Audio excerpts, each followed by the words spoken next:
Three friends went camping deep in the Appalachian Mountains near Mammoth Cave, Kentucky. One of them got into a truck on a Saturday morning. He was never seen again. The tow truck that took him? Rangers contacted every dispatch company within 40 miles, combined logs going back 72 hours. Not a single call routed to that campground. No record of a driver. No record of a truck. The closest available driver that morning was 40 minutes away when the tire blew. The truck came around that bend in under 4. Investigators followed the road it turned down. 0.2 of a mile in, it ended. Collapsed gate, decades of overgrowth, no tire tracks in fresh mud, no room to turn a rig around. The road went nowhere. It had always gone nowhere. And this is not an isolated case. Researchers who study 411 disappearances have spent years documenting what these deep woods do to hikers and campers along the Appalachian Mountains. People who vanish without a trace, without explanation, in places exactly like this one. Horror stories that never make the national news. Families left holding nothing. Stay until the end. Because Owen's friend Thomas still travels these roads, still hikes, still camps in deep woods. But after that weekend in the Appalachian Mountains, he made one small, quiet change. Something you'd never think twice about before your next camping or hiking trip. It's the last thing he tells investigators, and once you hear it, you won't be able to unhear it. Owen had his feet on the dash before they cleared Lexington. He was tuned to some classic rock station that kept cutting out near the on-ramp, singing along anyway, filling in the static parts himself. Thomas, behind the wheel of an RV slightly too big for him to feel comfortable with, found himself smiling in spite of everything. 3 years of near misses. 3 years of, we should really do this. And here they were, actually doing it. Miles was stretched across the back bench, one arm over his eyes, asleep 20 minutes in the way only someone who works overnight shifts can manage. He'd checked the tire pressure in the parking lot before they left. Nobody asked him to. That was just Miles. They stopped twice on the drive down. Once for gas, once because Owen insisted the Dairy Queen off exit 43 was, and he was quoting himself, "Objectively the best in the state, I have done the research." Miles woke up for that one. Nobody talked about work. Nobody checked their email. By the time they turned onto Park City Road and dropped down into Edmonson County, the conversation had gone loose and easy the way it only does with people who already know all your stories. Mammoth Cave in late October is not the same place it is in July. The crowds are gone. The campground held maybe a dozen rigs, a few tent sites with small fires going. The whole place wrapped in a silence that only comes when the trees have dropped everything they had. Thomas pulled in, cut the engine, and exhaled for what felt like the first time all week. The campground host, wiry, 60s, green vest, pointed them to their spot without much warmth. When Thomas raised a hand in thanks, the man didn't return it, just held eye contact one beat too long, then turned and walked away. Thomas filed it and forgot it. They set up. Miles grilled. Owen unpacked his brand new Nikon and announced he was shooting the tree line before they lost the light. He got maybe 20 frames before dark swallowed everything. He scrolled back through, frowned, and tilted the screen toward Thomas. "Does this look broken to you?" The images were just shapes, dark masses at the edge of the frame, no detail, no definition. They looked like figures. "Camera's probably just adjusting," Thomas said. Owen laughed. "Yeah, probably." He set the Nikon on the picnic table and opened a beer. They sat outside until the fire burned to nothing. No light pollution out here, no traffic, just the woods settling and their own voices going quieter as the night got bigger around them. Owen was the last one inside. He picked up the Nikon on his way in and tucked it under his arm. 3 weeks later, investigators pulled frame 19 off the memory card. The last shot Owen took that night, pointed at the tree line. They zoomed in on the left edge, where the dark got densest.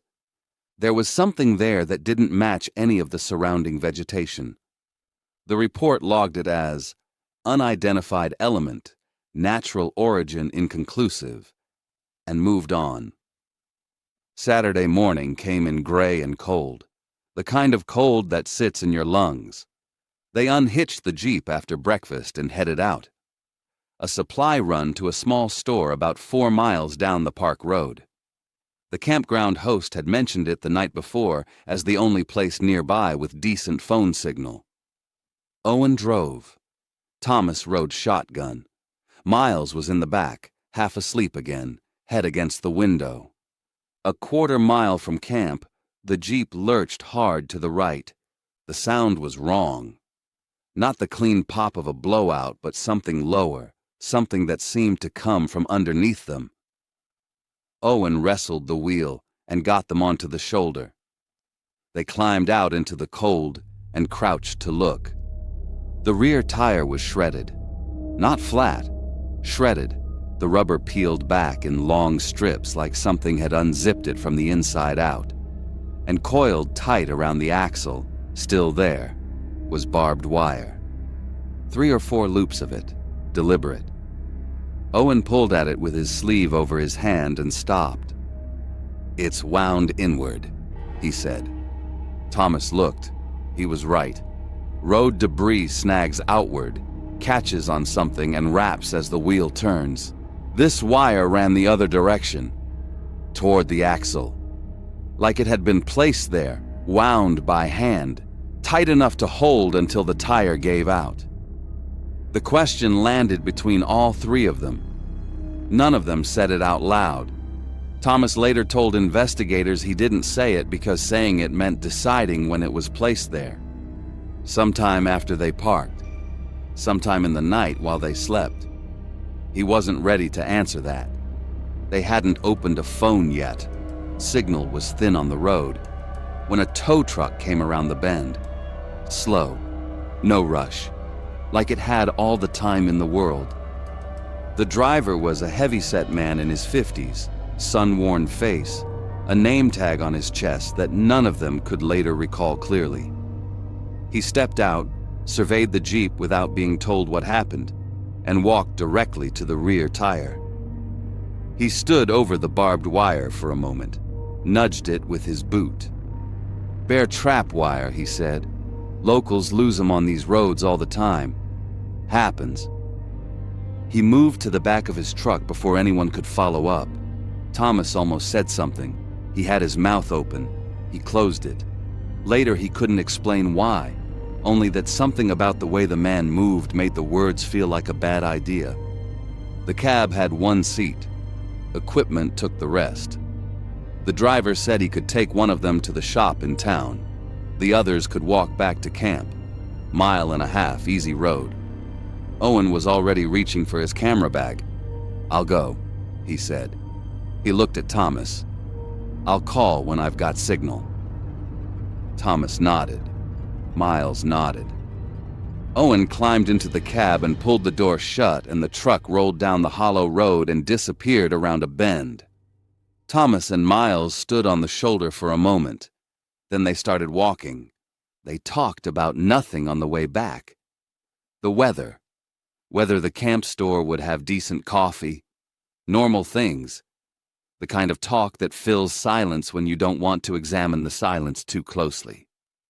It wasn't until they were almost back at camp, Thomas watching the tree line out of habit, the way he always did in the field, that it came to him, quietly, the way bad things usually do. Bear traps were illegal in this county. He'd looked it up 2 weeks before the trip because he planned to hike off trail and wanted to know what to watch for. He was thorough like that. It was part of the job. He didn't tell Miles, not yet. He was still deciding if it mattered. They tried Owen's phone the moment they got back to camp. Straight to voicemail.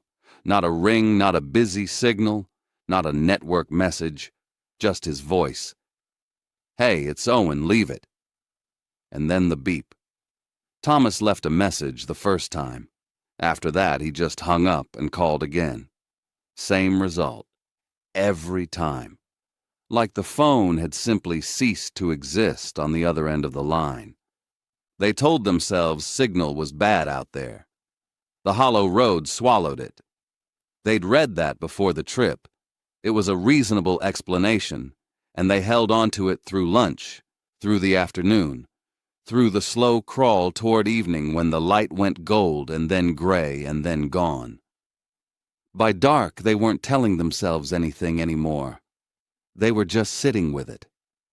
Miles went quiet in a way Thomas had never seen. Not sad quiet, not worried quiet, something else. Something Thomas didn't have a word for until later, when he'd had enough time to think about it. Miles had pulled people out of crumpled cars. He'd talked families through phone calls that ended their lives as they knew them. He knew exactly what it looked like when something was wrong and there was nothing left to do about it but wait. He started reorganizing the RV's storage cabinets.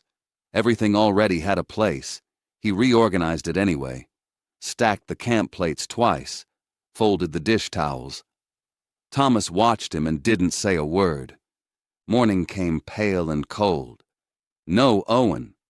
A fellow camper 2 spots down, a retired school teacher from Elizabethtown named Gerald, who had been camping Mammoth Cave every October for 11 years running, saw their faces when he came out for his morning coffee and understood immediately. Older people sometimes read a situation before you've said a single word. He offered to drive them to the shop. He knew where it was. He bought bait there every year. The Jeep was in the lot when they arrived, parked clean, straight between the lines, like someone who takes their time. Keys in the ignition. Owen's backpack on the rear seat. Thomas reached in and unzipped it with hands that had gone slightly numb. From the cold, he told himself. Owen's wallet was inside. His Nikon was inside. His phone was not. The man behind the counter had run this store for 19 years. He had not received the Jeep, had not seen it dropped off, had not signed any paperwork, had not spoken to any driver. He walked in that morning and it was simply there, in the lot, and he assumed someone had broken down in the night and left it. He was going to call the Park Service. He had no record of a tow, no record of anyone. Thomas stood at the counter and felt something shift in his chest. Not panic, something quieter and worse than panic. The specific feeling of a door closing that you didn't know was open. He walked back out to the Jeep, crouched at the rear. The tire had been changed. Full-size spare, properly inflated, properly torqued.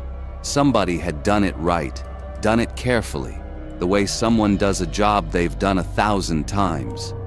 The shredded tire was gone. The barbed wire that had been coiled around the axle, gone. The concrete under the wheel well was clean. No rubber shreds, no wire fragments, nothing. Thomas stayed crouched there longer than he needed to. The cold came up off the asphalt. Behind him he heard Gerald quietly tell Miles that they should get inside, get warm, figure out the next step. Miles didn't answer right away. When Thomas finally stood and turned around, Miles was staring at the empty wheel well, with an expression Thomas had never seen on him before. In 3 years of knowing this man, this steady, unshakable, load-bearing wall of a man, Thomas had never once seen him look lost. He looked lost now. The Rangers' station smelled like burnt coffee and old paperwork. Thomas sat across from a ranger named Briggs, mid-40s, calm hands, the kind of face that has delivered bad news enough times that it no longer arranges itself into false comfort. Thomas told him everything: the tire, the barbed wire, The truck coming around the bend before any of them had touched a phone. The driver with the name tag nobody could read. Owen climbing into the cab, the truck rolling down the hollow road and disappearing. Briggs wrote it all down without interrupting. When Thomas finished, the ranger looked at his notes for a moment, then looked up. "The company name on the truck," he said. "Any part of it you remember?" Thomas closed his eyes. He'd been trying to pull it up since yesterday. There was something, a letter, maybe two. The shape of a word he couldn't quite land on. He shook his head. They contacted every tow company operating within a 40-mile radius. 3 companies. Combined dispatch logs going back 72 hours. No calls routed to Mammoth Cave that Saturday morning. No driver matching the description Thomas and Miles gave. Heavyset, 50s, sun-worn face. The closest available driver that morning had been 40 minutes away when the Jeep blew its tire. 40 minutes. The truck had come around that bend in under 4. Briggs drove the hollow road himself. Thomas in the passenger seat. Miles following behind in Gerald's car because he refused to wait at the station. The road was narrow, shouldered on both sides by old growth. Oak and hickory. Packed so dense the canopy would have blocked the sky in summer. Now the bare branches just filtered the light into thin gray strips across the windshield. 0.2 of a mile in, the road ended. A collapsed gate rusted through, overgrown with decades of blackberry cane that had threaded itself through the chain link and hardened there like wire. Beyond it, nothing. No gravel continuation, no dirt track, no clearing. Just trees packed tight, going dark. Briggs pulled up to the gate and stopped. He got out. Thomas got out. They stood at the front of the truck and looked at the ground. No tire tracks beyond the gate. The mud on the near side of it, soft, recent from 2 days of drizzle, was unmarked. Thomas crouched and looked at it for a long time. His knees were in the cold mud, and he didn't care. He was looking for any depression, any displaced stone, any mark at all that something heavy had come through here. Nothing. He stood up slowly. His hands were shaking and he put them in his jacket pockets so Miles wouldn't see. The trees beyond the gate stood absolutely still. No wind reached down here. The hollow cut it off. The silence was total in a way that pressed against the ears.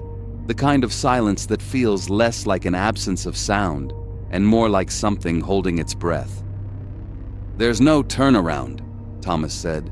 His voice came out smaller than he intended. "A tow rig can't back out of this in the dark. It's not wide enough." Briggs looked at him. Didn't argue, just looked. Thomas turned and faced the road behind them, the way they'd come in. 0.2 of a mile back to the park road. That's all. The truck had turned down here, and there was nowhere for it to go, and no evidence it had ever arrived, and no way it could have left. And Owen Garrett was not anywhere Thomas could see or touch or reach, and the ground was cold and solid under his boots, and the trees were not moving, and the hollow just sat there, patient, waiting for him to accept something he was not going to accept. His hand found the inside of his jacket pocket. His fingers closed around nothing. Briggs put a hand briefly on his shoulder. One firm press, then gone, and walked back to the truck. Thomas heard him on the radio, heard words like search and coordinate and notify. Reasonable words, procedural words, words that belonged to a world where things had explanations. Thomas didn't move. He stood at the gate and looked into the dark between the trees and understood, in a way that lived below language, below thought, below anything he could have written in a report or said out loud to another person. The road went nowhere. It had always gone nowhere. Whatever came down here didn't need it to go anywhere at all. Owen Garrett is never found. Not a trace, not a boot. Not a single fiber from the flannel jacket he was wearing when he climbed into that cab. Alicia, his girlfriend of 3 years, the woman he had a ring picked out for, a ring sitting in a velvet box in the back of his sock drawer in Louisville that his mother found 6 weeks after he disappeared. Never gets a phone call that gives her anything to hold on to. She still has the last text. Signal's patchy out here, but we made it, love you. Lowercase love, the way he always typed it. His mother drives from Bowling Green to Edmonson County twice. She walks the park roads. She holds a photo. She asks strangers if they've seen her son, and every single one of them tells her no and means it. His little brother, who is 19 and had just started calling Owen for advice the way younger brothers eventually do, stops sleeping through the night. His father, a quiet man who coached Owen's little league team for 6 years and never missed a single game, sits in the parking lot of his office every morning for 2 months before he can make himself go inside. Alicia finds out she's pregnant in February. The baby will never meet him, and here's what makes this case so hard to walk away from. Owen Garrett is not alone in these mountains, not even close.